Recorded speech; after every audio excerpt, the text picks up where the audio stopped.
Hello, Cleveland, and welcome back once again to another edition of the Dogland Podcast. I am your host, Jackson McCurry. No Anthony Jokey for this episode, but we are in the off season. We took a week to decompress from the 2021 season, but we are jumping into the 2022 off season. And if you're a usual listener to this podcast, you know what's coming. It is the 2022 offseason roster deep dive. And joining me for this, as he usually does during the offseason, this is his third go around of this. It's the one and the only Jack Duffin. Jack, how are you, buddy? It's good to be back. I'd rather we started these in February, but here we are in the start of Jan, and it's go time again. Yes. I think we all would have preferred it that we start this in February, but unfortunately, once again, we're starting in January. Mr. Duffin, before we get started, for people that are new to this, explain what the offseason roster deep dive is. So the general gist is looking at all 53 roster spots over a series of, I think it works out about 12 articles, but I do position room by position room, and I'm effectively looking at each one. So it's not we just touch on quarterback and then chat about the starter, because that's what really sort of poor places will do. We're looking at the entire room. Every 53 of the roster spots gets its own piece, and we look at it. And what we're doing is saying, hey, is there someone on the roster that is this role? Take running back, for example. Starting running back is Nick Chubb. It's not up for debate. There's nothing on there. It's black and white. Then you've got some other spots where it's like, hey, what are we going to do? There's not really someone on the roster to fill this. Are we going to do free agency? Are we going to do the draft? I don't get into names and stuff yet, but I'll start talking about draft capital and things like that, because we need to get through free agency before we really start chatting about names. So at this point, we're just talking about, hey, we might need this position. We're going to look somewhere around the 5th to 7th round, or we're going to look at UDFAs. And it's not saying, hey, this is it. This is how we need to go. I'm just presenting the options. So it's one way you can read and go, actually, I think we should go to free agency for this. And I'll present that there's positions where there is a guy who's on the roster, could easily be cut. They could easily go a different direction. So it's not saying, hey, we've got someone on the roster that's final. There are some, Myles Garrett. He's going to be edge one. Don't matter what happens. Unless you trade for, who knows, is there even a guy you could trade for? Aaron Donald would probably outscore him as D-line one, but it's not one way you're realistically moving him. So I won't even discuss other options for edge one. But we're just going to go through all the options and look at that there. And to be fair to Andrew Berry, number one aim in year one, 2020, was the O-line. Finished number one in pass blocking and run blocking, which is the first time in PFF stats that's happened, which we're talking a good, 15 odd years. 2021, all the focus was on the defense, which, hey, analytically sound is all about coverage. Finished number one for coverage. So this year, some people said, will it be quarterback? It's not going to be quarterback. That's going to be the big focus. Who knows? They could go and make a splash move. It's probably going to be wide receiver. So will we see the Browns, PFF, number one for wide receiving? Because obviously it's not just wide receivers. It's running backs, tight ends, anyone that catches the ball. Could it be the case? Who knows? We'll come back in a year's time. We'll find out. Yes, we will. And in addition to the podcast, this is dropping on a Monday. There'll also be an article to coincide with these podcast episodes. So today on Monday, you're listening to this podcast with me and Jack, go over to the dogland.com. Jack has a very thorough, detailed article, and he will every Monday and Wednesday for the next several weeks about each position group that we're going to break down here on the Dogland podcast. So we're starting off, Jack, with the most important position in the NFL, the most important position perhaps in pro sports, the quarterback position. And last week, we heard all the scuttlebutt actually for the last couple of weeks, going back to the Steelers game. What's the quarterback position going to look like going into 2022? We would assume, and based on what Kevin Stefanski and Andrew Berry said, it's likely Baker Mayfield. But as we know, Jack, crazy things happen in the NFL, especially when it comes to the quarterback position. But we might as well start with the talk about Baker. You have him pegged as likely the starting quarterback coming back. Your thoughts on Baker, and then we'll go into what the potential options could be at that position. Yeah, so we'll start with Baker first, and this is a different one. I've not rolled this out, I don't think, in terminology, and over the two previous years, I've gone with likely. I've not definitively said Baker's the guy because for 3 years up till now, there was no question. Baker was the guy and that's it. Whereas Baker likely is the guy is where we're at. I've decided to pop a number on it. I've said there's a 75% chance that he's going to be our starting quarterback next year. And I don't take too much from either side, the press conference, because all the public stuff's been like, hey, want to come back, want to hit it next year, whether that's Berry, whether that's Stefanski, whether that's Baker. But they have to say that. They can't say anything else. Obviously, you've got a slightly different line from the Colts with Wentz, but it's not as bad as Wentz. But if you do want to move Baker on, and that's the decision, that could be for either side. And that's something people aren't understanding here. Baker might want a fresh start, but as well, Kevin Stefanski and Berry might want a fresh start as well, because NFL is not for long. If you can be 1-and-out, as we've seen today with the recently with the Texans, with other teams, you cannot sit there and go, oh, we'll address it next year, because that could be someone else making that pick. And it doesn't matter what your owner said. It doesn't matter what the sort of contract is, how confident you are in your job. One bad year and that can be goodbye. So do they want to take that risk? It's a genuine question that we can sit there and say outside on the outside, oh, it's smart to do this, smart to do that. They don't have the luxury of going, oh, well, we can game this out over 3 years and decide what we want to do. They might not have 3 years. So that's sort of a dynamic that people don't want to touch on. They just want to go, oh, just keep Baker. It's fine. So either side or both sides could be forcing a move. But everything does point towards him coming back.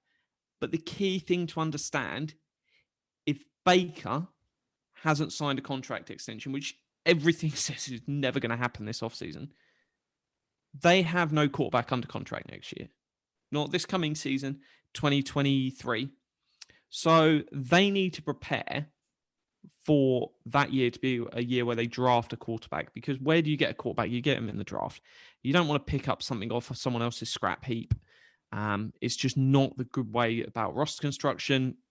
So I would say I feel really good in saying first round pick at 13. Everyone's getting excited who can be there. It's probably going to be a trade down and you'll add a second round pick. I don't think it'll be a dramatic trade down to the late 20s and you add a first. I think it'll be a smaller one, add a second for next year, and then that's potentially in your ammo case. And that's not saying you will use that to trade up for someone in a year's time. It might be you trade for a quarterback in a year's time, but you just want to leave as many options on the table, because if uncertainty at the quarterback position is a nightmare. Yes, it is. And I mean, pre-Baker Mayfield, there was a lot of uncertainty at the quarterback position for the Cleveland Browns. And, you know, Baker has given us a sigh of relief those last couple of years, but now it looks like we might be heading back down that road potentially, depending on what entails this offseason and going into the 2022 season.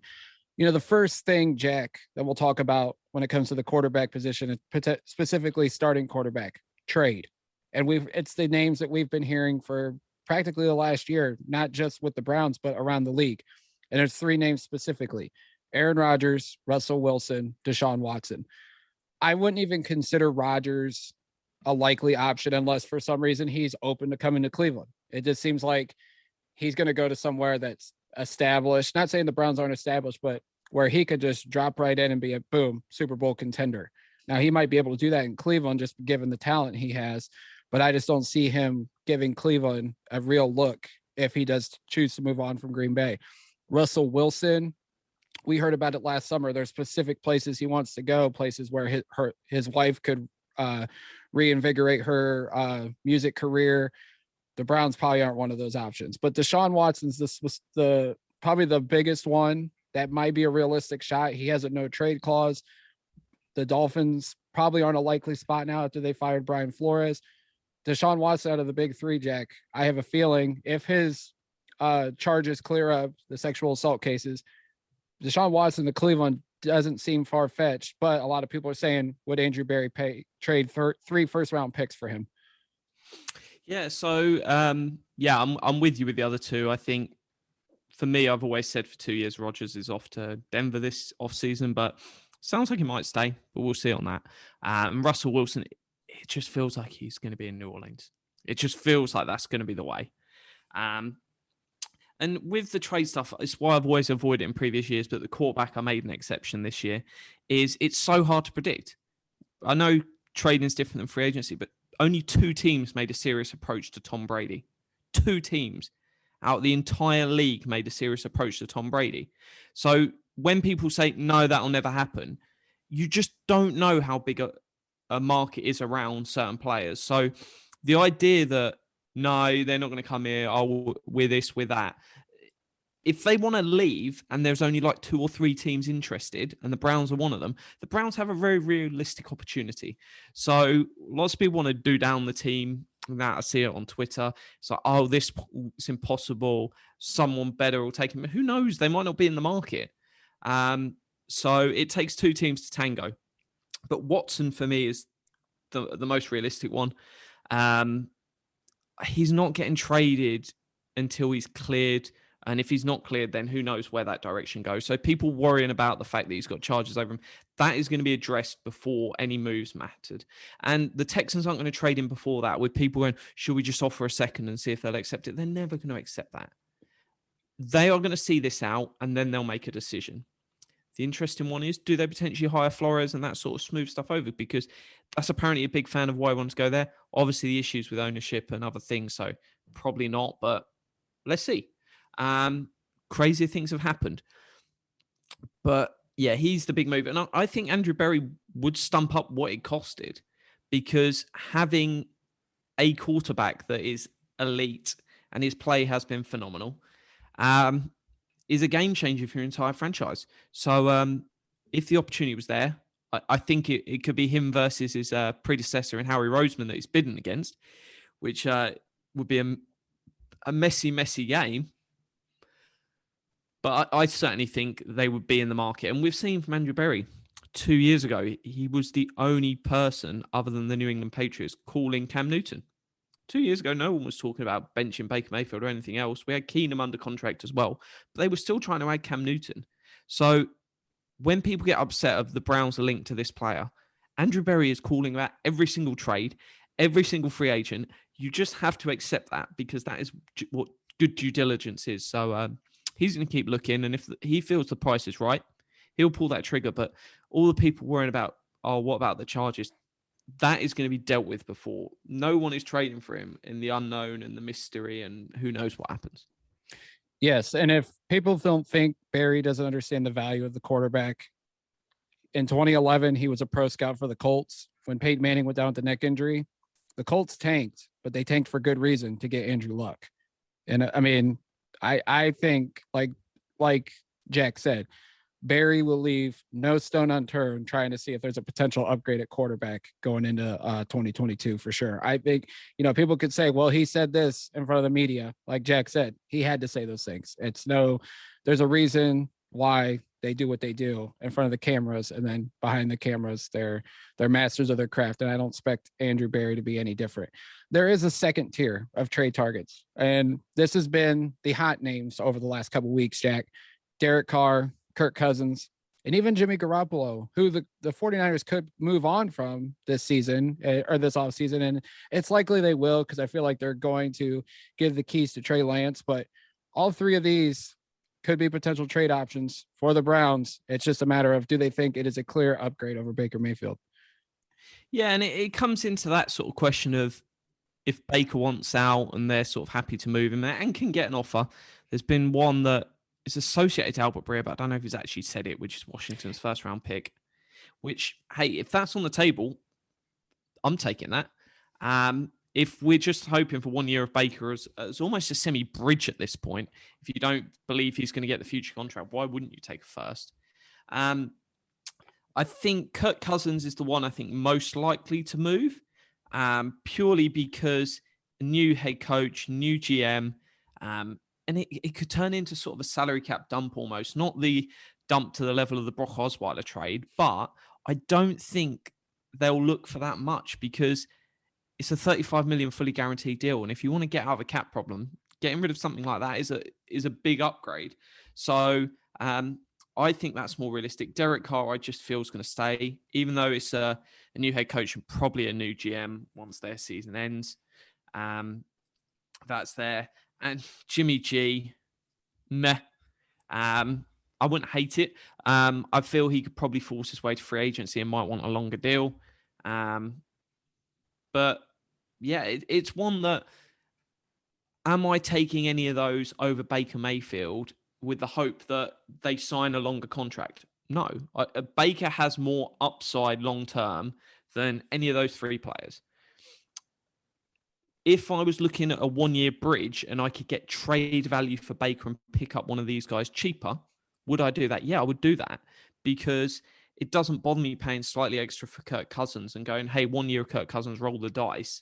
There's another guy that, if I'm punting, that I'd really like, and we'll touch on him in a second. But no, I think it's one where it all depends what's going on behind the scenes. If Baker's committed to coming back, sorting it out, dealing with the mechanics, then you might be able to solve it. But if he wants a fresh start and, hey, he's chasing 160 million payday, I'm not going to begrudge him if he wants a fresh start. Then move on and get a happy locker room. You do mention Matt Ryan, but his cap hit is very significant pre-June 1st. Post-June 1st, it's a little more forgiving for Atlanta. I just don't see that likely. ESPN did report on week 18 that their head coach told ownership and the GM, I want Matt Ryan to be my quarterback. Things could change, obviously, but I don't think that one's likely. There is a unique name, Jack, you last left on here, Jalen Hurts, which I don't think would happen, but Philly was tied to Deshaun Watson during the season. Hurts has been good. If they can upgrade, I think they would do it. And Howie Roseman's always shown to be aggressive, but Jalen Hurts is an interesting name you put in this article. Yeah, I think if Eagles go Watson, and potentially that could be one of the cases where it's us versus the Eagles as the main two bidding partners, and we lose, then why not call them and ask about Hurts? Yes, they could keep him as a really cheap backup, and that would be great value. But I think the bigger value for them as a team would be going, hey, he's got 2 years left on his deal. Let's flip him. And that's where I think it wouldn't be a perfect three-way trade as you sometimes get in basketball, but a three-way trade of, hey, if it is Washington that wants him, we could say, Washington, hey, we'll send you Baker Mayfield. You send us a pick. We'll then trade that pick with Philly. So Philly gain whatever pick effectively comes from Washington. And then we put ourselves in a nice position. And it's one where I look at that and go, it's a 2-year deal for Hurts rather than one for Baker. It's a lot cheaper. And we sit there and go, hey, there's upside to do some different stuff here. We can change around the offense. He's coming off a much better year, where I go, that's a punt I would love to take, because that still doesn't stop you drafting a quarterback in a year's time. And why not? Let's roll the dice and see what happens. So that's the sort of wild card that I would love to come out of the end of the season. And people will say, oh, but Jalen Hurts, he runs around like... If you're not really... The idea I see of Jalen Hurts isn't I'm going to give him $40 million a year. I want him to go out there and win games. And he's got a team to the playoffs. Let's give him an even better roster. I'd say even better scheming from the head coach. And let's see what he can do. Because why not? Let's make some magic. I will say, when it comes to Hurts and even any mobile quarterback, I would love to see a mobile quarterback in this offense. I mean, we've seen Baker and Keenum try to extend plays, and they're not the most athletic quarterbacks on the planet. But if an athletic quarterback like a Jalen Hurts, or even other names that we'll mention later, like, I just want to see like what Stefanski would do with a more mobile quarterback. I just think it would be fascinating. Go to free agency. You mentioned a couple names. You know, there is a long list of free agent quarterbacks. There's none too appealing, but you did mention a couple names that could be intriguing to the Browns if they do move on from Baker and look for that bridge type quarterback. Yeah, so this is very much the case of Baker says, hey, I want out, and they trade him, and then they can't find a trade replacement and they need to pick someone up. So it's not a route I don't think they would aim to go. But stuff can fall apart with Baker, and if it does, and you need a guy in free agency, you've got to go and sign someone. If you can't get the drafts, the trades you want, Baker's forced his way out, and say you took that first, happy days. Then the two guys that are capable to come in and start is Jameis Winston and Teddy Bridgewater. lots of people think, oh, Jameis Winston all does is throw interceptions. He threw he threw quite a lot. Most of them, if you look back at Tampa, are like on 3rd and longs. And the way he throws an interception, it's so deep that it's basically a punt in many cases because it travels really far through the air. And he actually had a really good year last year before the injury. Finished 12th in EPA completion percentage composite, 19th for PFF. So if you're saying, hey, that's your 10 million guy, I don't hate that if you traded Baker. If you said to me, hey, we're going to trade Baker for a first and you bring in Jameis Winston for a year, why not? It's not plan one, but yeah, I would take that over Baker starting next year. Because with that first round pick, why not draft another wide receiver?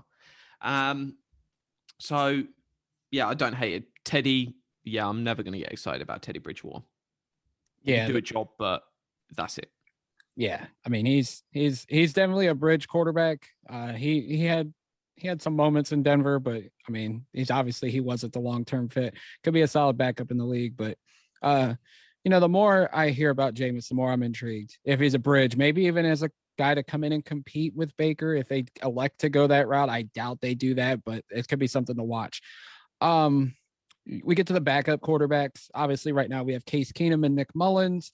I think everybody that's a Browns fan can agree that Case Keenum will not be a Cleveland Brown by the time free agency rolls around. Jack, you mentioned he's got $1 million roster bonus due March 21st and a $5.5 million base salary. Keenum played his last game, week 18 against Cincinnati, and I think he was good, formidable, serviceable backup. Here, his 2 years in Cleveland, the 2 starts this year against Denver, against Cincinnati, he was solid, put us in a position to win, and we won both games. But that salary, you don't want to pay too much for backup quarterback, and it just seems the writing on the wall that Keenum will be cut. It's just a matter of when, not if. Yeah, so Keenum's going to go, and good luck to him. He'll get an opportunity somewhere else. I didn't like the signing at the time, and it is what it is. But yeah, expect that cut to happen before the 21st of March. If we're sat there on the 21st of March and he's still on the roster, then something weird is going to be going on because it makes no sense for him to be here that date. So, yeah. And that's one of these things when I sit there and sort of look around and go, keep an eye on roster bonuses and other things triggering, because that's the date where they're not going to give a million to a dude and then be like, oh yeah, we're going to cut him 3 weeks, 4 weeks later. It just doesn't make sense. So those little things are really, really, really strong indicators for when a player might be cut or moved on. And Nick Mullins is actually intriguing. So Nick Mullins doesn't work as the backup to Baker because he's not going to push Baker to be better. But what I think Nick Mullins would be really good at, if you had a settled quarterback position, I think he's great as your backup. So say you were the Bills, for instance, you've got Josh Allen, Josh Allen's your starter. Why not have a Nick Mullins as a backup? If you're Rodgers, have him as a backup. Tom Brady, he's fine. So he's the sort of dude that if we had a settled number one, I'd take him there. And if you went and traded for, say, Deshaun Watson or Derek Carr or who knows, one of these names, I'd keep Nick Mullins around. Nice and cheap, does a job, and happy days. So, yeah, Nick Mullins is interesting. I don't think he'll be the guy because I think Baker's there. But if we get to that 25% where Baker's not the quarterback on the roster, Nick Mullins might still be in town. Yeah, I mean, he was great in that role in San Francisco for the last few years before he made his way to Cleveland, being the backup to Jimmy Garoppolo on a cheap salary. Came in, started 16 games, so he's a formidable backup. If we do move on from Baker and add another upgrade at quarterback, Mullins would be perfect for backup, in my opinion. Other names that you mentioned, we'll get to free agency first because the trade one is very fascinating. We mentioned Winston and Bridgewater earlier. Some other notable backup options, potentially Marcus Mariota, who's the backup to Derek Carr in Las Vegas. They use him in sort of a wildcat offense where he could use his legs. And then Mitchell Trubisky, Ohio native, former first-round pick of the Chicago Bears. This year spent a year backing up Josh Allen in Buffalo. Not a lot of people, some Browns fans have mentioned him as a potential free agent option, but Yeah, these are guys, if Baker is here, these make the most sense for potential backup quarterbacks. Yeah, no, for me, Trubisky is the one I prefer. Mariota just doesn't get me that intrigued. He's barely played. But Trubisky had horrendous head coaching and coaching staff around him, and everyone's well aware of that. So I think there's a case for just bring him in and take a punt. And when people are like, oh, yeah, let's get a really good backup, you don't get amazing backup quarterbacks. They're just not real things. But you're betting on a guy with upside who's probably had a year around really, really good coaching staff. And to be fair, if we remember Josh Allen when he came into the league, it was not good. It was really bad. They worked on him with his mechanics, with his eyes, with a lot of stuff, and he's got a lot better. Yes, playing really helps with that, but that sort of stuff can really rub off on a player like Mitch Trubisky. So is he going to come in and beat Baker out for the job week 1? No. But could he across the season, if Baker struggles again and he's really showing and has developed, you never know. Mitch Trubisky's got a better chance of being a future starting quarterback in the league than a Case Keenum. So, yeah, if you're going to keep Baker, Mitch Trubisky for me is the guy. I would love the punt on Winston, but I just don't think it makes sense from his perspective. He should be able to go to a team and start probably, or have a really good chance of battling for the starting job, whereas he just doesn't get that in Cleveland if Baker's still here. Yeah, I would agree. Trade option, and this one threw me for a loop, kind of like the Jalen Hurts one. But you mentioned Packers backup quarterback Jordan Love. Now, this obviously would be, I think, if Aaron Rodgers stays in Green Bay, because if he moves on, Love could be the starter unless they get somebody else in a potential trade. But Jordan Love potentially being trade bait this offseason is something a lot of people don't think about, but could be a possibility. Yeah, kudos to my co-host Ian Wright that actually sort of put this one in my head and said, hey, why not? And it's a fair question. I think they would keep him because he's nice and cheap and they are in absolute cap hell. But if Aaron Rodgers stays there and goes, hey, I'm going to sign a deal, but you get rid of this guy because I don't want to be looking over my shoulder, he well within his right to ask for that. So why not call and ask?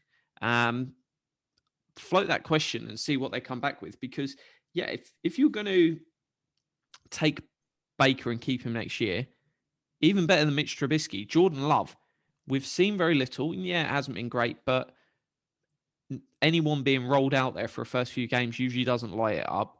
He's obviously got that solid trade capital invested in him. So they must have seen something. Why not take a punt and see what happens? So, yeah, I would definitely call and ask about Jordan Love. And worst comes to worst, he can be a backup for a couple of years. Without question. The third quarterback, you mentioned this option, and I think it's an option that a lot of people don't talk about. It's something that Howie Roseman did in Philadelphia with Jalen Hurts and Carson Wentz, drafting a quarterback in the middle rounds. Now, I know everybody's going to say, whoa, Jack, the QB class is terrible. It might be terrible, but sometimes you find a gem. Tyler Huntley went undrafted and sat in Baltimore for a couple of years and then got his chance to start. And everybody was like, well, that kid's got talent. So, I mean, it's not out of the realm of possibility that Andrew Berry finds a quarterback in the second, third, or fourth round, drafts him. Worst comes to worst, he's a backup to Baker, could be a spot starter or a low-end starter for 2022, 2023. I mean, that's an option that a lot of people aren't talking about. Yeah, no, and lots of people like smashing on the QB class, and yeah, it doesn't have that high-end talent, but that doesn't say anything about the depth. And look over to the Draft Network, probably one of the most respected group of people when they're talking about the draft. They've got 5 quarterbacks going in the first round at the moment in their top 32 for the predicted. They are right at the tail end, but that's still a really, really good quarterback class compared to what we've seen in the past. And teams are horrendous at drafting quarterbacks. They thought 9 players were better than Patrick Mahomes. They thought Mitch Trubisky was better than Patrick Mahomes. These sort of things, the NFL draft is a massive crapshoot. Lots of luck, lots of stuff on player development under the coaching. If Tom Brady had gone to the Browns, is Tom Brady even in the league, let alone being the Hall of Famer and GOAT that he is? Lots of these odd things make a massive impact on what happens. So why not take a punt? I forget, was it Wolf or it was somebody in Green Bay basically said you spend something on quarterback every single year because you just keep searching because you always need more. And why not have a talent backup? And it's like worst case scenario, you take someone in the second to fourth round, say, they're going to be a cheap backup for 4 years. Best case scenario, they end up being a starter. That's what you're chasing. You're not looking for, we're going to find Patrick Mahomes here in the fourth round. But if you had Gardner Minshew, that's a solid dude. He comes in and does a job. It's not one where you're saying we need to find this superstar. And even in the draft, people are like, but we're not going to finish in the top 2 picks next year to get a quarterback. Most of these top quarterbacks are getting drafted around the 10th pick anyway. You can trade up and get them. So I would say just take a punt, because if Baker sucks in the second half of this year and it is a dumpster fire, what do I want? Do I want to be throwing a guy out there for the last 4 weeks and going, is this guy the future? David Mills is doing a solid job, or something else, or throwing out bloody Nick Mullins to see what's going on, or give Baker his last 2 games before he leaves.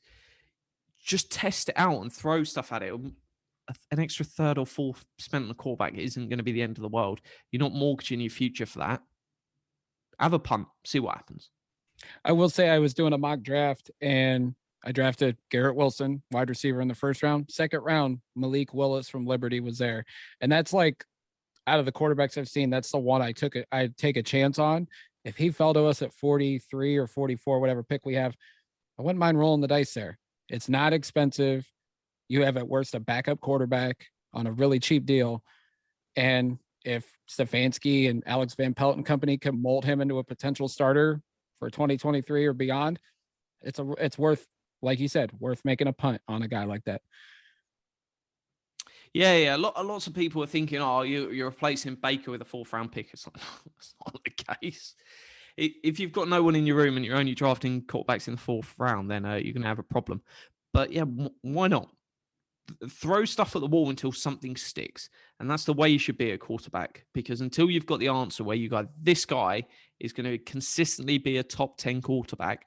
And that's not just a top 10 quarterback. That's the word consistent in there that lots of people want to miss, which certainly isn't the case. Whatever you say about Baker, he can play the high end, he can play the low end. He isn't consistent.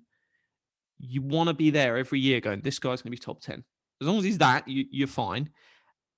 Keep rolling the dice.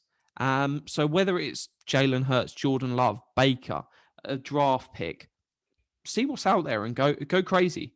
Because there is no point we went into this season, the Browns, one of the best rosters in the NFL.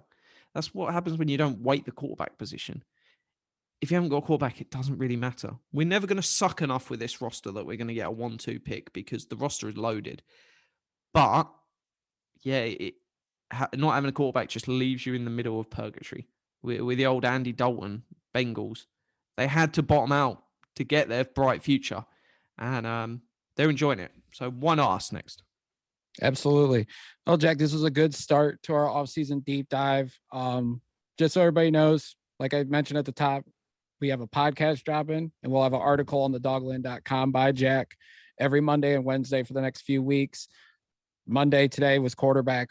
Wednesday, the new episode will drop where we talk about running backs and fullbacks, and then so on and so forth as we go throughout each thing. Jack, any parting words before we get on out of here? It's just, there's going to be lots of random bits of fake news, lots of questions about the salary cap and other stuff floating around this offseason. Just shoot me a DM, tweet at me, and I will get back to you and answer it. So don't be shy to reach out. Happy to answer questions, have a back and forth and discussion on stuff. So yeah, have a look. There's loads of great stuff coming up. It's super fun, the offseason. Let's enjoy it. And you guys can follow Jack on Twitter at Jack Duffin. It's DUFFIN. You can follow me on Twitter at Jack McCurry08, and also the Dogland at the Dogland on Twitter as well as Facebook. And until next time, go Browns. Go Browns.